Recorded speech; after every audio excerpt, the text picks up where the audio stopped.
កូរ៉េខាងជើងថ្កោលទោសសៀវភៅរបស់ជប៉ុនចាត់ទុកថាជាកំអែលនៃគំនិតឈ្លានពាននិយមសេអ៊ូលនៅក្នុងបទអត្ថាធិប្បាយមួយចេញផ្សាយដោយប្រព័ន្ធផ្សព្វផ្សាយសេអ៊ូលនៅក្នុងបទអត្ថាធិប្បាយមួយចេញផ្សាយដោយប្រព័ន្ធផ្សព្វផ្សាយរដ្ឋខ្សនាមានចំណងជើងថាសៀវភៅរបស់ជប៉ុនស្ដីពីវិស័យការពារជាតិគឺជាផ្នត់គំនិតឈ្លានពាននិយមអ្នកវិភាគកូរ៉េខាងជើងម្នាក់បាននិយាយថាសៀវភៅឆ្នាំ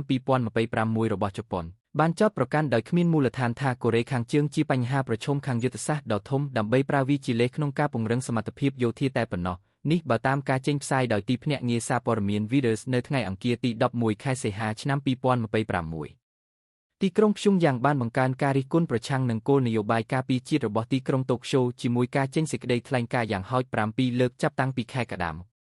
តួយ៉ាងកាលពីសប្តាហ៍មុនលោកស្រីគីមយ៉ូជុងជាប្អូនស្រីរបស់មេដឹកនាំកូរ៉េខាងជើងលោកគីមចុងអ៊ុនបានព្រមានថាទីក្រុងព្យុងយ៉ាងនឹងប្រើប្រាស់ជម្រើសយោធាជាការឆ្លើយតបទៅនឹងអ្វីដែលលោកស្រីចាត់ទុកថាជាការបំផ្លាញខ្លួនរបស់ជប៉ុនទៅជាមហាអំណាចយោធាមួយបន្ទាប់ពីជប៉ុនបានធ្វើតេស្តបាញ់មីស៊ីលគ្រូថូម៉ាហុកផលិតដោយសហរដ្ឋអាមេរិក